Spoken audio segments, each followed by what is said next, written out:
Halo, selamat pagi. Hari ini hari Sabtu. Kembali lagi di channel saya Nala.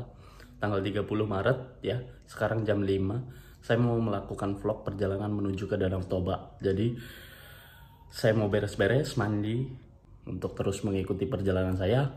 Mantengin terus di channel saya, oke? Oke, gue udah mandi, udah beres-beres, udah packing, udah semua segala macem, tinggal berangkat. Ya penampakannya beres-beres seperti inilah, ya. Ini mobil Avanza Veloz. Sudah aku buat seperti tempat tidur kamar ya. Ya maklum lah punya bayi, ada popok segala macem. Ini dibawa semua satu rumah ya. Padahal cuma satu malam doang. Ya udahlah, nggak apa-apa. Oke. Kemudian ada sepeda motor mini tenaga kaki. Selanjutnya ada laundryan baju bersih. Dan di atasnya ada bola mainannya Nala. Untuk bagian tengah ada kasur bayi. Yang di bawahnya itu ada bed cover ya. Selanjutnya saya bawa sterilizer karena untuk mensterilizer botol susu bayi. Ada sabun mandi di pojok sana ya, sebelah kiri. Dan selanjutnya saya ambil Nala, kemudian kutaruh di kasurnya ya. Karena kondisinya masih tidur, ku pindah. Jadi nggak kebangun dia. Nanti kalau dibangunin pala nangis. Nyenyak sekali ya. Nggak tahu kalau udah dipindah gini dia mah. Biasa juga kalau melakukan perjalanan jauh juga begini. Kursi depan aku tidurkan menjadi satu di kursi tengah ya. Ikutin terus perjalanan saya ya. Menuju ke Danau Toba. Lanjut nanti kita di perjalanan. Oke? Saya berangkat menuju ke Danau Toba ini jam 6:30 pagi ya. Portal kompleks sudah dibuka, kemudian kita gas. Setelah sebelumnya tadi udah melakukan persiapan. Dan kemarinnya juga hari Jumat sudah melakukan pengecekan mobil secara manual. Karena kita perjalanannya ini bisa sampai 6 sampai 7 jam gitu. Soalnya jarak tempuh yang kita tempuh ini sangat lumayan jauh. Jadi kemarin hari Jumat kita mengecek ban, mengisi bahan bakar yang sebelumnya kita penuhkan ya. Sebenarnya ada sih jalan pintas yang bisa ditempuh hanya 3 jam perjalanan. Namun jalan pintas tersebut sangat disayangkan, jalannya itu jelek sekali. Banyak lubang dan jalan rusak di mana-mana. Dan pemandangan alamnya juga tidak seindah seperti di jalan Parapat yang nanti kita akan lalui. Oke, kita fokus ke jalan dulu ya. Pagi ini terlihat mendung, tidak terlalu panas. Namun bukan mendungnya yang menjadi fokus pemandangan ini. Coba kalian perhatikan di mobil depan itu. Menurut kalian apa yang bergelantungan di bak barang itu? Itu yang membuat penasaran aku. Sengaja aku ikuti dari belakang karena saya penasaran mengapa harus bergelantungan seperti itu. Kan bisa tidur di bawah, di baknya, atau di depan sekalian. Mungkin kurang jelas ya. Nanti kamera akan aku zoom dan aku perlambat supaya kalian melihat jelas apa yang bergelantungan di atas mobil itu. Ada-ada saja kelakuan anak-anak ini ya. Mau heran tapi ini warga 62. Bapak baju oranye juga ternyata kebingungan sama seperti saya. Perhatikan matanya, melihatnya itu tidak berkedip. Itulah kelakuan warga 62 yang kadang-kadang membuat menghela nafas. Dan anehnya lagi bapak ini masih melihatnya. Mungkin dia terkejut sama sepertiku melihatnya. Ya mudah-mudahan sehat-sehat selalu ya. Fokus jalan aja pak di depan. Ini saya sudah ada di Jalan Hos Cokro Aminoto ya. Yang kalau nggak salah 3 hari yang lalu atau 4 hari yang lalu aku live. Sebelah kiri yang kita lalui ini ada Masjid Haji Ahmad Bakri. Dan maju sedikit ini sebelah kiri ada Taman Hutan Kisaran. Yang biasa aku buat konten di situ. Jalan yang aku lalui ini jalur 2. Karena kondisinya di kota ya jalur 2. Nanti di depan sana ada jalur yang menjadi 1. Kalau untuk di kawasan kotanya sih udah terlihat lebar ya jalannya ya. Dan tidak terlalu banyak lubang juga. Itulah mengapa saya mengambil jalan ini. Di depan itu simpang Sidomukti ya ini. Simpang tadi digunakan biasanya untuk pengalihan jalan ketika ada acara di Taman Hutan Kisaran. Seperti hari weekend gitu. Atau olahraga-olahraga yang diselenggarakan oleh dinas-dinas.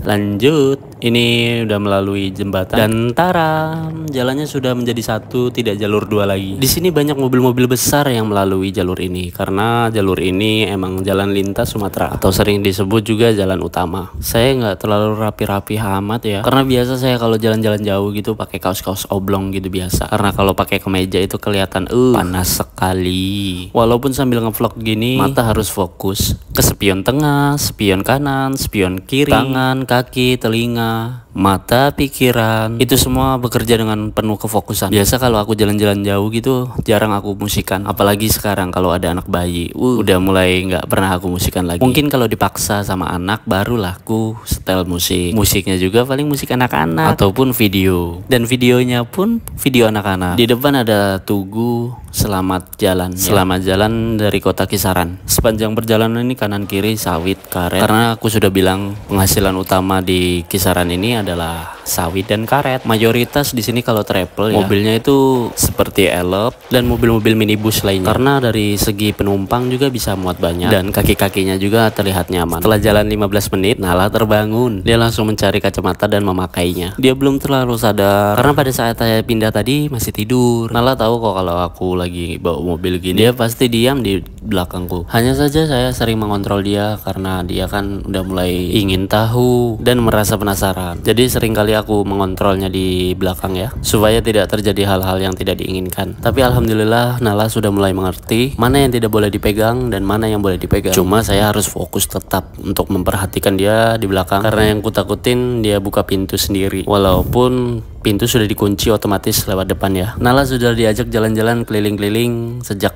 dalam kandungan. Makanya mainan yang paling dia suka itu mobil-mobilan. Oke, kita lanjut fokus ke jalan ya. Karena masih pagi, jalanan tidak terlihat ramai. Namun banyak sekali mobil-mobil besar di sini.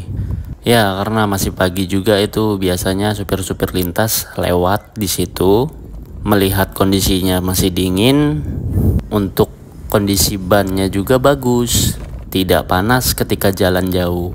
Karena kalau panas juga itu bahaya buat ban. Makanya sering kita lihat mobil-mobil besar yang melintas itu tidak terlalu lama-lama di jalan. Mereka itu memikirkan bannya. Di depan ada Land Cruiser, mobilnya orang kaya ini. Karena harga barunya mobil ini adalah 1M, bahkan ada yang 2M. Ini tergolong mobil raja jalanan ya. Saya bawa nggak ngebut-ngebut amat sih, tapi mungkin emang dia buru-buru, jadi dia agak sedikit cepat. Namun saya jalan standar. Saya tipenya orang kalau di belakang mobil itu nggak terlalu lama-lama gitu. Karena kalau lama-lama di belakang mobil itu pasti membosankan. Selagi ada celah untuk masuk ya masuk, cuman dengan perhitungan yang matang.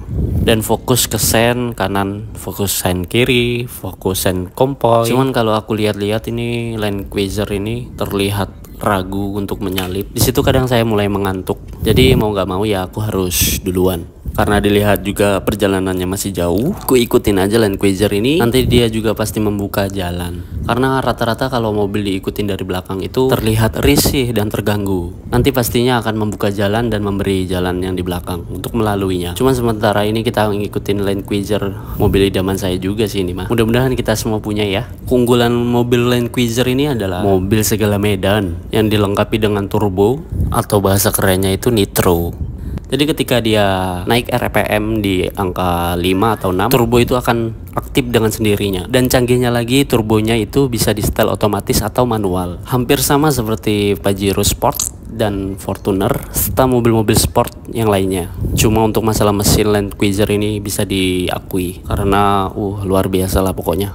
Yang sudah tahu Land Cruiser tinggalkan kolom komentar ya. Siapa tahu bapak-bapak yang lagi nyupir di Land Cruiser itu melihat vlogku ini. Perhatikan Land Cruiser yang sudah hilang, tidak terlihat. Karena saya bawanya standar-standar aja. Seperti yang ku bilang tadi, aku tidak lama-lama kok di belakang mobil-mobil besar ataupun mobil-mobil yang di depan saya. Jika terlihat ada peluang untuk masuk dan menyalip, ya aku masuk saja. Namun dengan satu catatan, yaitu fokus dan penuh perhitungan. Dilihat waktu sudah mulai terlihat siang, banyak mobil-mobil yang sudah turun di jalan juga, pastinya akan padat dan merayap. Maka dari itu saya spekulasi untuk melakukan manuver-manuver kecil untuk melalui mobil-mobil yang lain. Di sini terlihat padat banget, cuma peluang untuk masuk ada. Sudah aku bilang tadi harus fokus dengan sen kanan, sen kiri, dan kompoi. Land Cruiser terlihat mulai lelah, jadi aku mulai masuk untuk menyalipnya sedikit.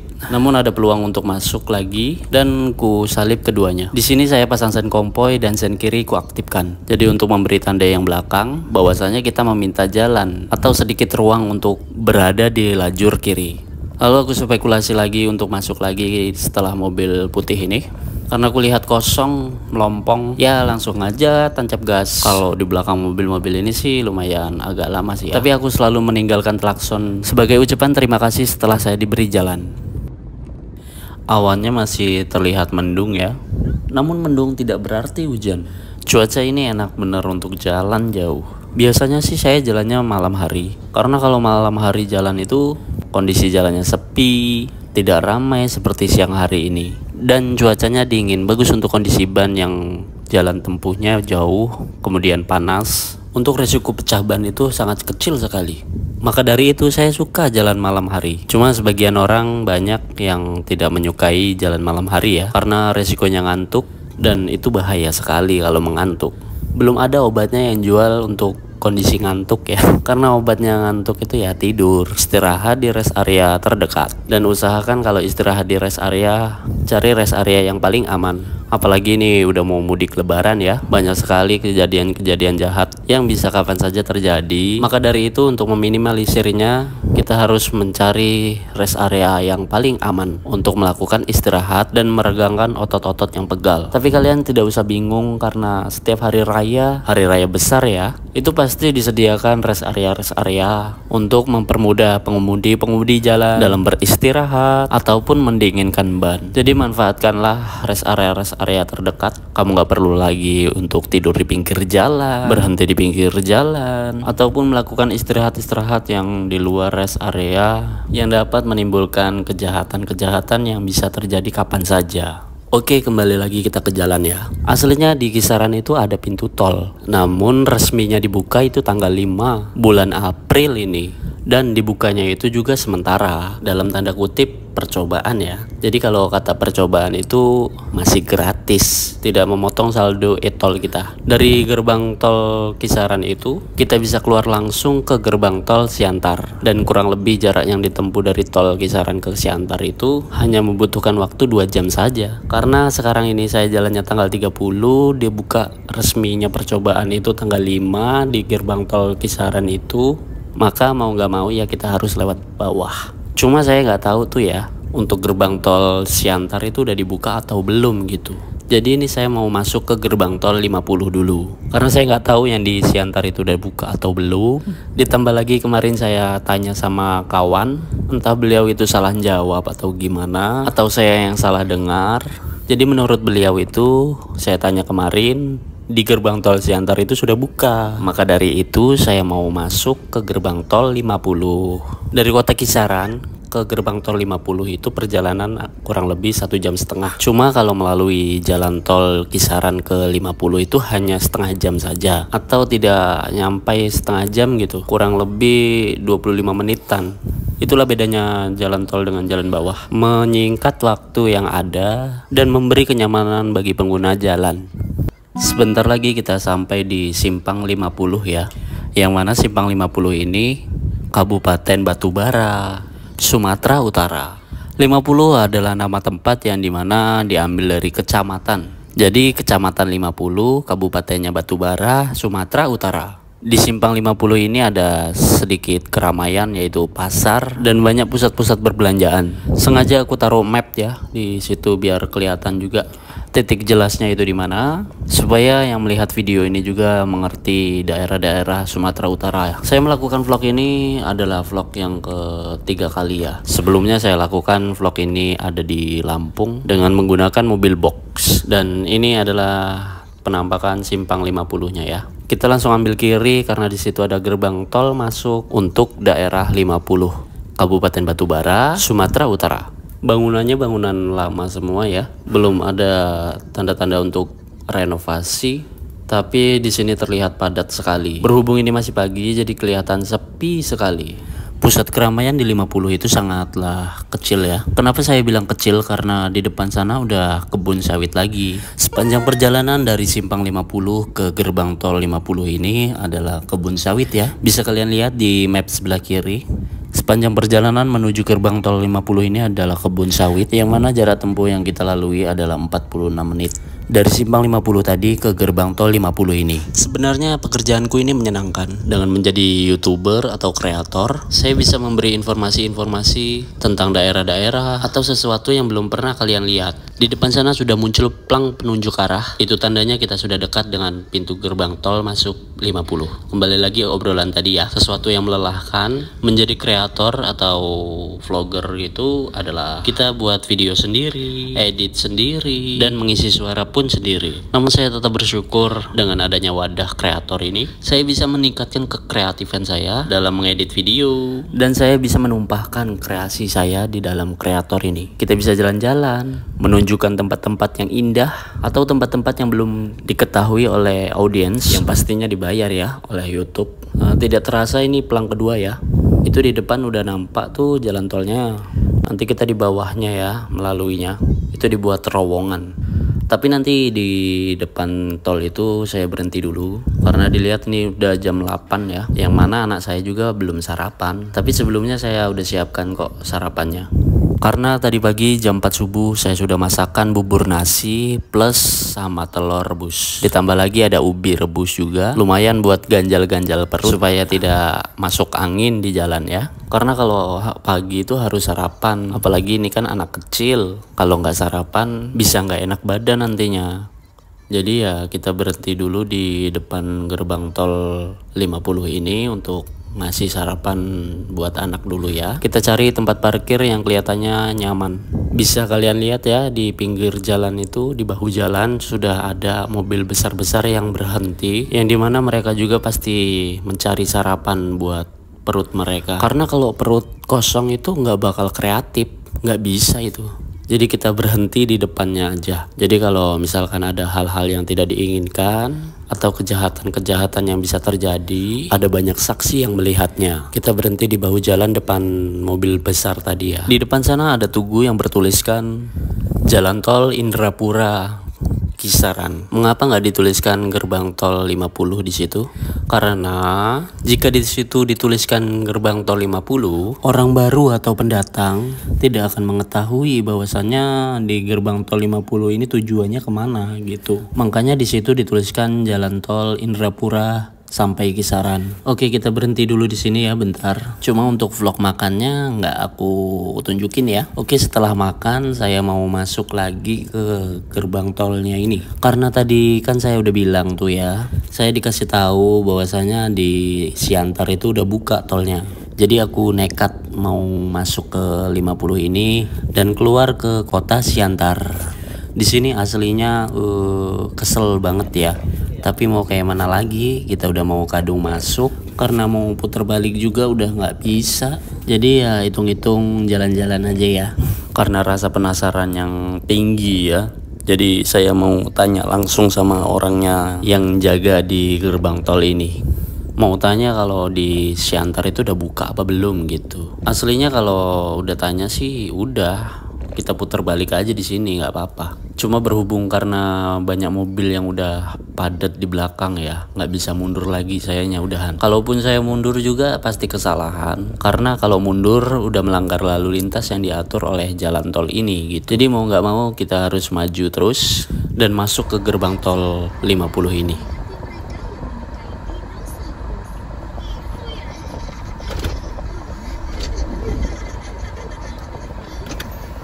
Bang, yang ke Siantar udah buka belum tolnya?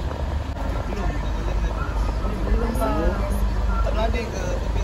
Ya walaupun nanti kita keluar lagi di gerbang tol Indrapura, kemudian kita masuk lagi di gerbang tol Indrapura itu untuk keluar di gerbang tol 50 ini, karena kesalahan saya dalam menerima informasi kemarin. Jadi mau nggak mau ya udahlah kita masuk aja. Buat kalian yang udah pernah kayak gini pasti kesel ya. Harusnya waktu yang terpakai untuk berjalan melalui jalan yang salah ini bisa kita manfaatkan untuk beristirahat lebih lama lagi atau meneruskan perjalanan yang jelas-jelas sudah pasti rutenya gitu. Jadi dalam menerima informasi ataupun jawaban harus diterima dengan penuh pertimbangan ya, supaya jawaban dan informasi itu akurat dan tidak terjadi hal-hal yang menurut saya membosankan seperti ini ya. Tapi nggak apa-apa lah, udah kadung masuk ya. Inilah penampakan jalan tol 50 Kabupaten Batubara, Sumatera Utara. yang sudah resmi dijalankan dan berbayar. Masuk dari gerbang tol 50 ini, kalian bisa menuju ke tempat-tempat yang kalian inginkan. Kalian bisa ke Siantar dengan menggunakan waktu tempuh hanya 1 jam 9 menit, seperti tertera di peta sebelah kiri ya. Dan kemudian kalian bisa ke gerbang tol Tanjung Morawa dengan waktu tempuh hanya 1 jam 22 menit. Kemudian kalian bisa ke Tebing Tinggi ya, di gerbang tol Tebing Tinggi dengan waktu tempuh yaitu hanya 37 menit. Atau kalian ingin ke Bandara Kuala Namu yang waktu tempuhnya hanya 1 jam 22 menit. Itu termasuk tergolong cepat ya. Dan selanjutnya kalian bisa menuju ke gerbang tol Serampah dengan waktu tempuh hanya 45 menit saja. Dan ini gerbang tol Indrapura dengan waktu tempuh hanya 22 menit saja dan biayanya hanya 20.500.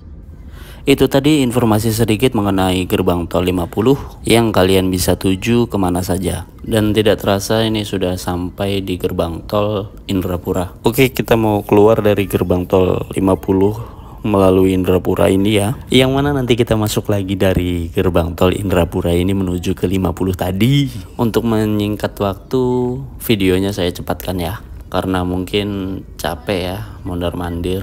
Ternyata gerbang tol Indrapura itu agak jauh, terlalu mutar.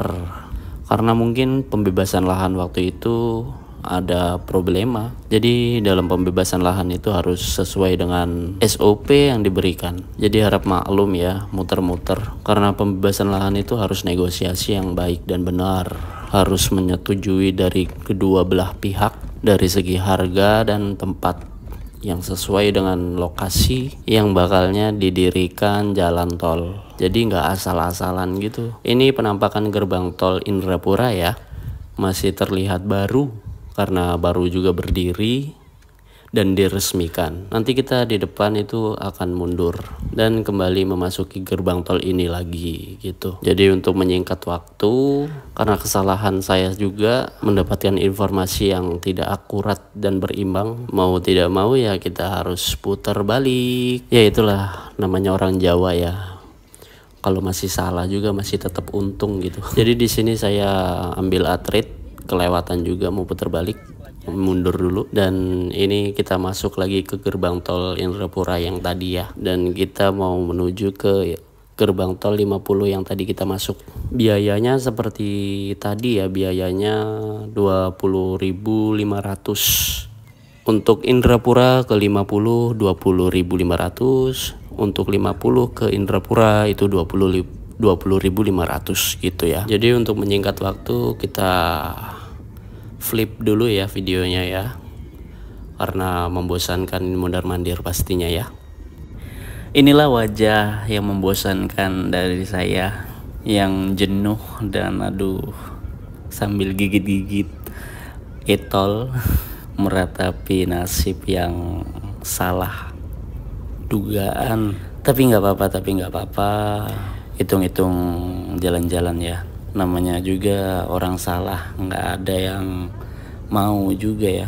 Pasti ya udahlah, mau kesel gimana, mau marah gimana, ya udahlah kita jalanin aja ya seperti apa adanya. Tapi nggak kerasa ini kok udah bentar lagi kita keluar di jalan tol 50.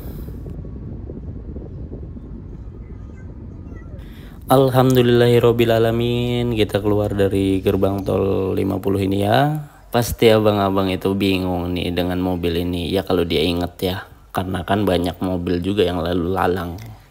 Selanjutnya kita langsung ambil kiri, itu tempat kita istirahat tadi ya, sebelah kanan, menuju ke daerah perdagangan namanya ya. Tapi sebelum sampai di perdagangan, saya mau buang air kecil dulu di SPBU. Ini saya sudah sampai di SPBU. Nama SPBU ini adalah SPBU Perlanaan. SPBU ini tidak terlalu ramai seperti gambar di peta itu ya, tapi lumayan lah untuk sesuatu hal yang di luar dugaan, yaitu kebelet kencing mendadak ataupun buang air besar cukup lumayan. Kita parkir dulu ya. Parkirnya sebelah kanan. Agak bingung juga karena saya baru pertama kali berhenti di SPBU ini. Jadi mau parkirnya bingung mau parkir di mana. Tapi ngikutin mobil-mobil yang lain aja berhenti. Nah, di situ saya berhenti di sebelah mobil yang barusan berhenti. Saya parkir di sebelah kiri. Setelah saya parkir, lalu saya turun dari mobil dan segera buang air kecil. Perjalanan yang sangat melelahkan. Muter-muter nggak karuan. Ini saya lagi di pom ya. Habis buang air kecil. Nanti kita lanjut ya. Setelah buang air kecil, saya melanjutkan perjalanan menuju ke perdagangan ya. Sebelum sampai Siantar. Dalam menuju daerah perdagangan ini kanan kiri masih terlihat pohon karet ya. Tapi nanti di depan sana ada pasar perdagangan dan banyak toko, banyak ruko, banyak rumah. Namun kendala di daerah perdagangan itu hanya jalannya lumayan jelek, tapi tidak sejelek jalan yang aku bicarakan perjalanan 3 jam menuju ke Toba itu ya. Sedikit cerita ya, pekerjaanku sekarang ini adalah konten kreator, yang mana di konten kreator ini harus mengupload setiap hari supaya akun kita yang ada di dunia media sosial itu terbaca oleh algoritma sistem dan dicatat oleh sistem bahwasanya akun kita ini aktif. Banyak orang yang membeli follower, namun saya tidak mau melakukan itu karena follower yang dijual itu besar kemungkinan adalah follower akun robot. Menjadi konten kreator itu kita dituntut untuk berinteraksi dengan konten kreator yang lainnya. Makanya aku bilang, atau sering kalian lihat, ketika follower yang sudah membludak di akun-akun media sosial orang atau ratusan ribu atau puluhan ribu follower yang didapatkan oleh orang, kalian bisa membedakan mana yang asli dan mana yang tidak. Simpelnya begini, lu punya toko, kemudian pelanggan lu itu hanya bayangan, bukan yang nyata gitu. Jadi otomatis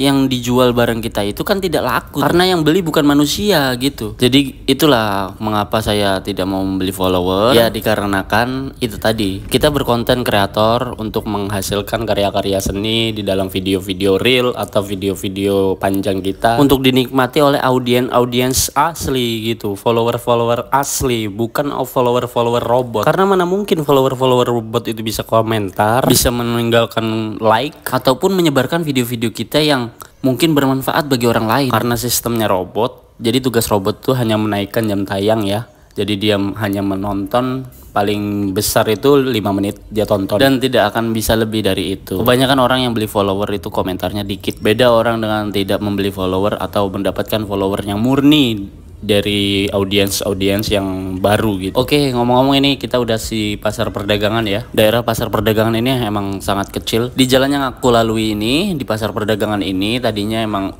jalannya rusak sekali. Tapi ini udah kelihatan bagus kok. Sudah lumayan, sudah terlihat halus. Nanti saya akan berhenti di SPBU di daerah perdagangan ini mau buat susu buat anak saya karena dia udah waktunya minum susu. Di daerah perdagangan ini nggak ada mall, nggak ada tempat perbelanjaan yang kira-kira besar gitu, nggak ada. Kalaupun ada tempat perbelanjaan yang kira-kira lumayan agak besar gitu, di sini nih cuman minimarket, supermarket yang dikelola oleh orang sekitar. Itu di depan sebelah kiri SPBU-nya sudah terlihat. Jadi kita masuk aja ya ke SPBU ini. Untuk bahan bakar saya sekarang ini sudah berkurang 2 strip. Tapi nggak apa-apa, itu udah cukup kok buat pulang pergi menuju Toba dan pulang lagi menuju ke rumah gitu. Saya parkir dulu ya. Parkirnya di tempat pintu keluar aja lah ya, enak kayaknya. Soalnya gampang sekali buat keluar gitu. Karena kalau kita parkir di dalam kelihatannya mengganggu orang-orang yang membeli bahan bakar yang lainnya ya.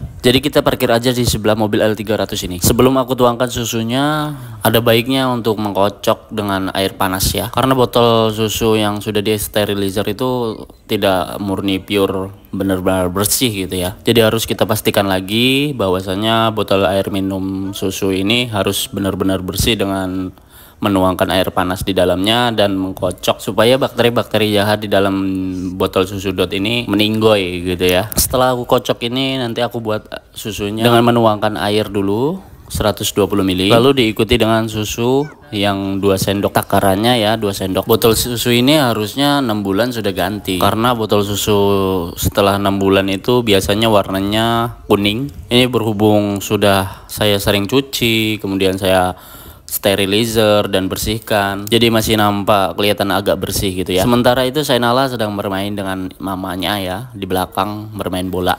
Ini botol susunya sudah aku bersihkan dengan air panas. Lalu kemudian aku mau menuangkan air ke dalamnya dengan takaran air yaitu 120 ml. Karena diameter botol yang aku gunakan ini adalah diameter botol yang kecil, jadi hanya 120 ml saja, atau lebih dari 120 ml bisa 125 ml. Dilihat anak saya tadi kan habis makan tuh ya, jadi minumnya nggak usah terlalu banyak, menggunakan botol yang diameternya kecil saja. Di sini saya menggunakan susu kaleng yaitu Enfagrow ya. Dulu pernah menggunakan susu Bebelove sejak umur 1 sampai 6 bulan gitu. Dilihat susu Bebelove itu kandungan gulanya sangat tinggi, dan anak saya ketika buang air besar itu kelihatan keras sekali atau menderita ketika buang air besar. Maka dari itu saya dan istri saya sepakat untuk mengganti susunya yaitu dengan menggunakan Enfagrow, yang sebelumnya menggunakan Enfamil, satu merek juga dengan Enfagrow ya.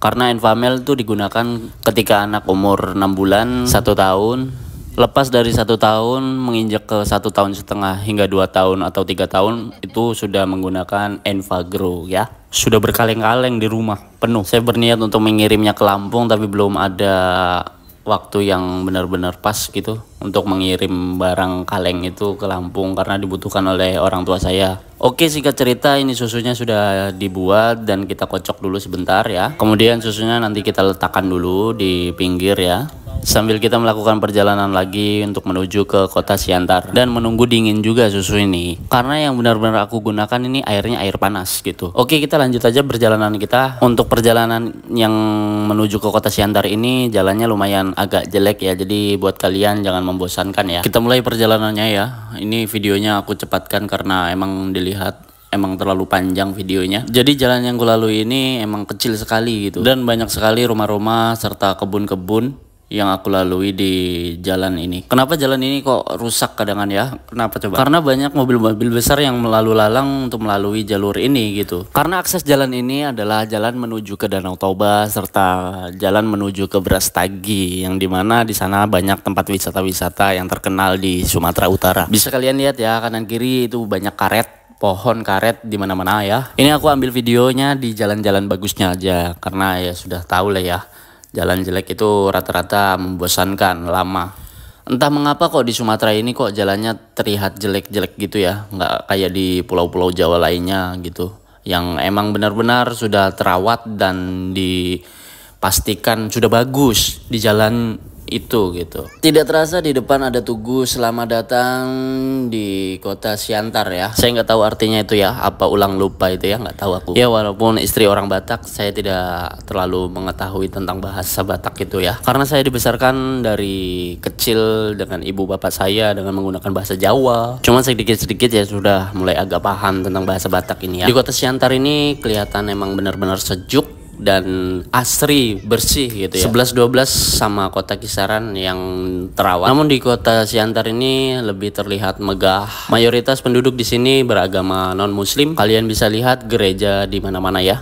Dan suasananya pun kelihatan seperti ya original gitu, original Batak sekali. Watak asli orang Batak itu baik. Walaupun kalau ngomong itu terlihat pedas ya. Dan kalau bicara itu apa adanya. Apa yang dia bicarakan, apa yang dia lihat itu ya itu gitu, dan tipikalnya tidak mau berbahasa basi atau sering kita sebut to the point saja gitu, apa yang jadi tujuan utama kita untuk bicara terhadap beliau. Sebelah kiri terlihat banyak ruko-ruko yang ada Starbucks. Untuk toko roti JCO itu sudah kelewatan tapi lagi dibangun ya, belum jadi. Dan untuk daerah Kisaran yang saya tinggali, mayoritas penduduk yang tinggal di Kisaran itu adalah muslim. Jalan di kota Siantar ini harus ekstra hati-hati karena padat sekali ya. Mobil angkot yang digunakan di sini rata-rata menggunakan mobil Grand Max, tidak seperti di daerah Lampung ataupun di daerah yang pernah aku singgahi yaitu Jakarta juga. Dan angkot-angkot di sini ini sangat kencang-kencang sekali ya, bawa mobilnya itu luar biasa lah. Namanya juga supir Medan, sudah terkenal ya. Di sebelah kiri saya itu ada kantor polisi. Ini saya mau ngasih jalan tuh, ada polisi yang mau menyeberang di kantornya, mau masuk ke kantor dia. Tapi niat baik saya tidak diketahui oleh beliau, jadi ya sudahlah, kita lewati saja. Nanti di depan sana nanti ada persimpangan ya. Lalu di persimpangan itu nanti kita ambil kanan. Nama persimpangan yang di depan itu adalah nama persimpangan Jalan Letjen S. Supatman ya. Saya nggak terlalu paham namanya itu, nama jalannya ya, karena saya sendiri bukan asli orang sini. Cuma kalau untuk penghafalan arah dan tujuan itu 78% saya sudah hafal untuk di wilayah Sumatera Utara ini ya. Dan kita lalu ambil ke kanan untuk melewati pusat kota di daerah Siantar ini ya. Nanti di pusat kota sana ada pusat oleh-oleh, perbelanjaan, jajanan untuk dibawa ke kampung halaman ataupun di tempat-tempat yang kita tuju nanti lainnya ya. Nama tempat oleh-olehnya biasanya yang terkenal yaitu roti ganda di sini. Karena roti ganda itu asli khas buatan Siantar. Ada persimpangan lagi di depan sana, kita ambil belok kiri dan ini kita udah memasuki satu jalur ya. Dalam tanda kutip satu jalur itu berarti perboden. Jika ada pengendara lain yang dari arah depan sana ya positif ditunggu di sebelah sana dengan bapak-bapak polisi yang siap untuk menilangnya atau memberi nasihat yang tegas jika dia tidak mengetahui bahwasannya ini satu jalur. Ini kita sudah masuk ke daerah pasar Siantar yang paling besar ya. Sebelah kiri terlihat ada Ramayana, kemudian ada pembatas jalan ya, kalian bisa lihat. Sepanjang jalan ini banyak ruko-ruko dan toko-toko yang pada umumnya menjual oleh-oleh atau bingkisan yang sering kita bawa ke kampung halaman. Inilah kondisi keramaian di pasar Siantar ya. Sedikit demi sedikit sudah banyak perubahan dan banyak pembangunan baru, gedung-gedung baru di kota Siantar ini. Karena sudah terkenal di mana-mana, jadi pasar kota Siantar ini menjadi ikon tersendiri di kota Siantar ini gitu ya. Ini sengaja aku cepatkan karena emang benar-benar ramai banget, dan akhirnya aku berhenti dulu sebentar di sini, parkir, mundur untuk membeli oleh-oleh yaitu roti ganda. Untuk mengetahui tempat dan lokasi yang paling tepat yaitu di peta ada ya. Kalian bisa buka peta kalian dan mencari titik lokasi roti ganda Sutomo yang berada di Jalan Lintas Sumatera, Pasar Siantar. Di sini menjual roti khas daerah Siantar yang isinya mesis dan dicampur dengan mayones. Tapi saya nggak terlalu suka sih ya. Oke, untuk menyingkat waktu kita lanjut aja perjalanannya. Udah ada di mana nih kita? Di Jalan Lintas Sumatera nomor 33 ya. Nama jalan ini dinamakan Jalan Gereja. Kenapa kok dinamakan Jalan Gereja? Mungkin gereja di situ gereja utama ya. Dan di sebelah kanan saya ada masjid ya. Itu biasa tempat aku berhenti ya dan beristirahat di situ. Videonya emang aku singkat-singkat karena ya perjalanannya emang terlalu lama ya. Mungkin bagi orang wilayah sekitar sini perjalanan ini ya terlalu cepat ya. Tapi untuk pendatang seperti saya ini perjalanan ini sangat lama sekali. Karena perjalanan ini sudah mulai menanjak dan mendaki gunung. Saya pun sudah memakai jaket karena cuacanya emang sudah mulai dingin. Kanan kiri hutan, tebing, ada juga jurang. Maka dari itu kita harus tetap berhati-hati dalam mengendarai kendaraan dan harus fokus dalam situasi dan kondisi apapun. Di sini saya mulai mengantuk, tapi tidak mengurungkan niatku untuk menuju ke Danau Toba itu. Karena pemandangan alamnya yang emang luar biasa ya, indah banget. Tapi sementara ini tebing dan jurang belum nampak ya. Karena awal mula disambut dengan pesawahan dan perkebunan. Di depan udah mulai agak ramean ya, karena jalanan mulai menanjak serta banyak mobil-mobil yang belum berani menyalip. Karena posisinya juga banyak tikungan-tikungan yang tajam.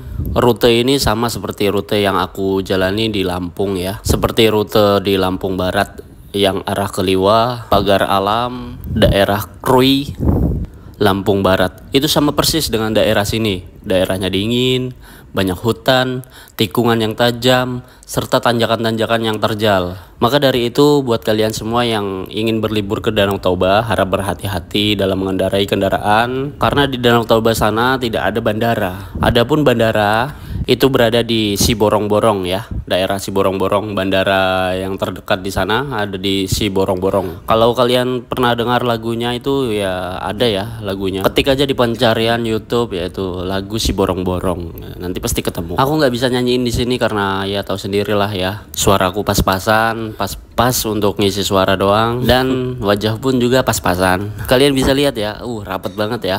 Kalian bisa lihat ya, rapet banget ya.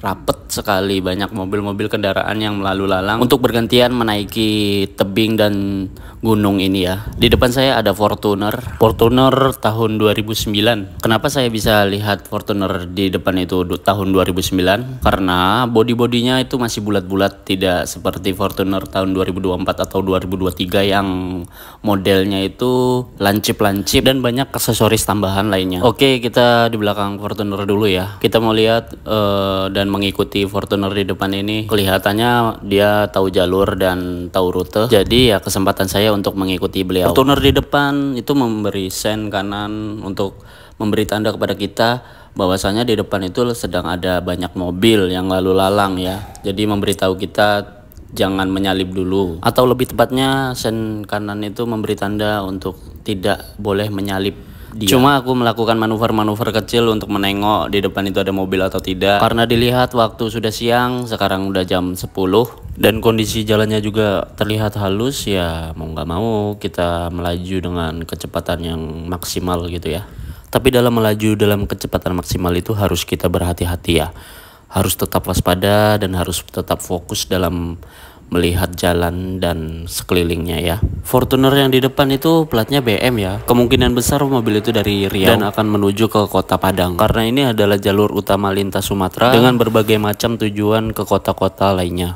Dan juga daerah Toba ini banyak wisatawan dari luar daerah yang datang ke sini gitu ya. Fortunernya sudah hilang, tidak terlihat lagi ya. Sekarang kita kompoi dengan Avanza Veloz juga yang di depan itu ya. Avanza Veloz yang di depan itu adalah tahun 2011 kurang lebihnya, kalau nggak salah ya. Nggak beda jauh kok sama Avanza 2013 ataupun 2014 yang lain. Hanya saja perubahan sedikit interior di dalamnya dan interior di luarnya. Ini saya sudah memasuki kawasan hutan ya, dan kondisi jalannya udah mulai menanjak dan tikung-tikungan yang tajam juga ya. Buat kalian yang nonton video ini untuk orang wilayah daerah sekitar sini, ya mohon maaf jika kalau ada salah-salah kata di dalam vlogku ini yang menyinggung dengan daerah ini. Karena saya bukan orang asli sini, jadi ya mohon maaf ya kalau ada yang menyinggung kata-katanya di dalam video ini. Ini saya masih di kawasan Pematang Siantar ya. Namun di kawasan Pematang Siantar ini sudah disambut dengan tikungan-tikungan tajam. Bisa kalian lihat di peta sebelah kiri.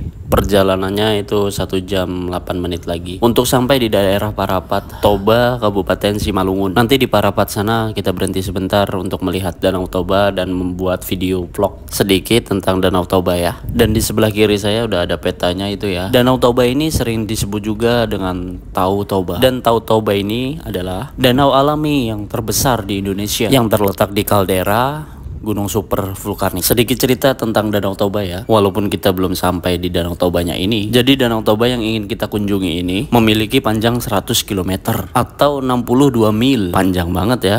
Wajar saja danau ini bisa disebut dengan danau terbesar di Indonesia. Dengan lebar danau yaitu 30 km atau setara dengan 19 mil. Bisa kalian bayangkan ya kalau kalian untuk maraton doang untuk ngelilingin danau tersebut itu bisa ngabisin tenaga yang luar biasa capeknya. Dan kedalaman danau itu adalah 508 meter atau setara dengan 1667 kaki. Nggak kebayang ya kalau danau itu surut, pasti akan terlihat sangat dalam sekali. Dan danau ini terletak di tengah Pulau Sumatera bagian utara dengan ketinggian permukaan 900 meter atau setara dengan 2593 kaki. Danau Toba ini terbentuk akibat letusan gunung berapi supermasif berukuran V8. Mengapa kita sebut dengan skala V8? Karena sekitar 69.000 sampai 77.000 tahun yang lalu, atau lebih tepatnya 74.000 tahun yang lalu, sebelum terjadinya Danau Toba, itu di sana terdapat gunung berapi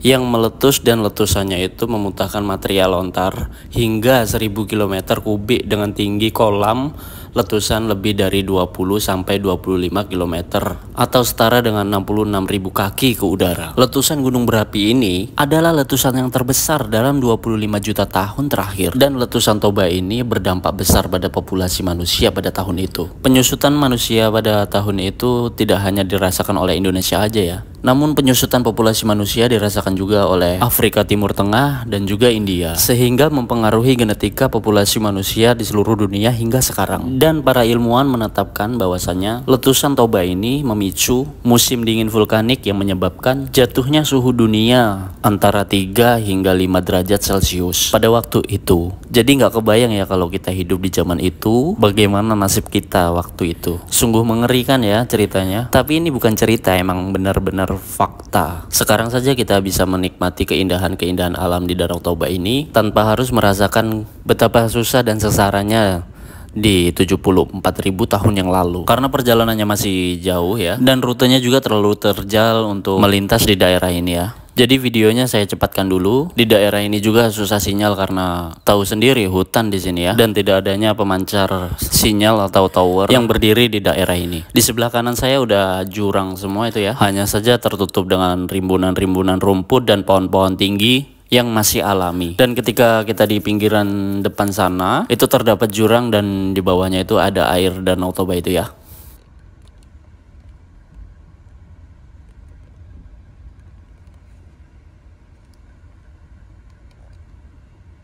Jadi buat kalian yang melintas di daerah ini harap berhati-hati dan selalu waspada. Karena sesuatu hal yang tidak diinginkan bisa terjadi kapan saja jika kita tidak hati-hati dalam mengendarai kendaraan. Intinya harus tetap fokus dalam mengendarai kendaraan. Ini kita berhenti dulu ya sebentar di sini. Saya mau ngambil video dulu ya dan mendinginkan ban sebentar di sini. Bukit yang nampak di ujung sebelah sana itu adalah Pulau Samosir. Dan saya mengambil videonya di lingkaran yang biru itu ya. Berarti kita di lingkaran biru itu menghadap ke depan Pulau Samosir yang ada di depan kita. Oke, kita lanjutkan perjalanan kita untuk menuju ke kota Balige. Sepanjang perjalanan di Parapat ini banyak terdapat rumah makan di pinggir-pinggir jalan yang dimodifikasi oleh pemiliknya. Saya nggak tahu itu resmi atau enggaknya ya. Cuma saya agak ngeri dikit untuk berhenti di pinggir situ karena rumah makan di pinggir jalan ini bawahnya itu langsung jurang atau danaunya langsung gitu. Jadi sedikit was-was ya, takut terjadi longsor yang bisa terjadi kapan saja. Walaupun saya yakin itu udah dibangun dengan sedemikian rupa untuk menanggulangi terjadinya longsor dengan memasang pondasi yang kuat. Kita agak cepetin dikit ya, karena perjalanannya juga masih jauh nih. Kita belum sampai di kota Parapatnya, dan tidak terasa kita sudah mau sampai di kota Parapatnya ya. Inilah dia penampakan kota Parapat. Ini saya sedang berada di simpang Parapatnya ya. Lebih tepatnya pada peta di sebelah kiri. Sudah aku tandai di sebelah kiri. Di kota Parapat ini kalian bisa membeli souvenir ataupun oleh-oleh yang bisa dibawa pulang ke rumah. Kalian bisa beli oleh-oleh di ruko-ruko sebelah kanan dan sebelah kiri ini ya. Di situ menjual berbagai macam makanan khas daerah Parapat sini. Karena memang daerah Parapat ini terkenal dengan daerah wisatawan. Makanya banyak sekali hotel-hotel di sini yang memberikan kenyamanan resort tersendiri untuk wisatawan, baik lokal ataupun asing ya. Bangunan yang nampak di kanan kiri itu adalah hotel, dan di sini terdapat 2 SPBU. Satu SPBU sebelah kiri saya, dan tidak jauh di depan sana sudah terdapat SPBU yang ada ATM-nya. Kalian bisa tarik tunai di situ jika kalian kehabisan dana tunai darurat. Di daerah Parapat ini lengkap kok untuk segi ATM-nya ya. Karena tahu sendiri kan daerah tempat wisatawan itu harusnya terdapat mesin ATM yang memudahkan untuk wisatawan asing ataupun lokal dalam bertransaksi di daerah Parapat ini. Sekarang sudah jam 11 ya. Perjalanan kita kurang lebih 1 jam lagi untuk mencapai kota Balige. Kota Balige ini itu adalah kota yang dimana pada tanggal 24 sampai 26 Februari 2023 tahun lalu itu diselenggarakannya Internasional F1 H2O di lokasi Balige itu, yang diresmikan langsung oleh Bapak Presiden Jokowi ya. Tidak terasa kita sudah sampai di Tugu Selamat Datang, Kabupaten Toba, Sumatera Utara. Dan tidak lama lagi kita akan sampai di kota Balige-nya. Nanti kita di sana akan melihat kondisi dermaga penyeberangan untuk ke Pulau Samosir di kota Balige itu.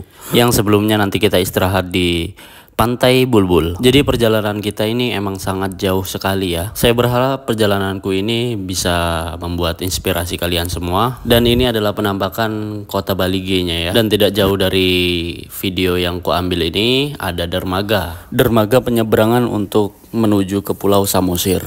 Dermaganya terlihat baru atau sedang habis direnovasi ini. Saya nggak masuk langsung ke dalam dermaganya, saya hanya mengambil gambar di luar saja ya. Jadi kalau kalian ingin menyeberang ke Pulau Samosir, bisa langsung melalui dermaga penyeberangan ini ya. Atau kalian kalau mau menggunakan jalur darat, sudah disiapkan jalur alternatif untuk menuju ke Pulau Samosirnya. Kalian bisa langsung menuju ke jembatan Ae Tano Pongol yang terletak di Sionggung-onggung, Kecamatan Pangururan, Kabupaten Samosir, Sumatera Utara. Jembatan itu buka 24 jam. Itu adalah jembatan satu-satunya penyeberangan menuju ke Pulau Samosir.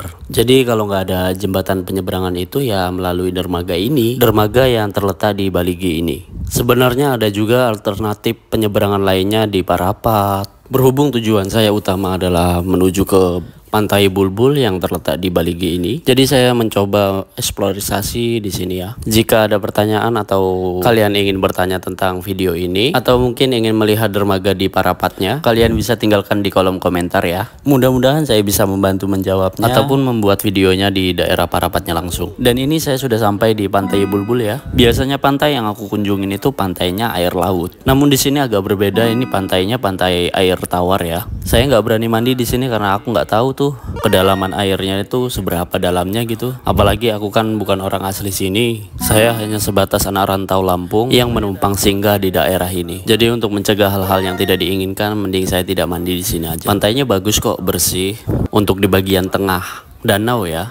Kalau di pinggiran ya jelas keruh karena buat mandi-mandian anak-anak dan banyak sekali wisata-wisatawan yang datang dari berbagai daerah. Jika kalian senang dengan videoku ini, tinggalkan kolom komentar serta share dan jangan lupa di subscribe ya. Kembali lagi di kesempatan lain waktu di tempat wisata-wisata yang lainnya. Yang jelas di tempat daerah berbeda ya.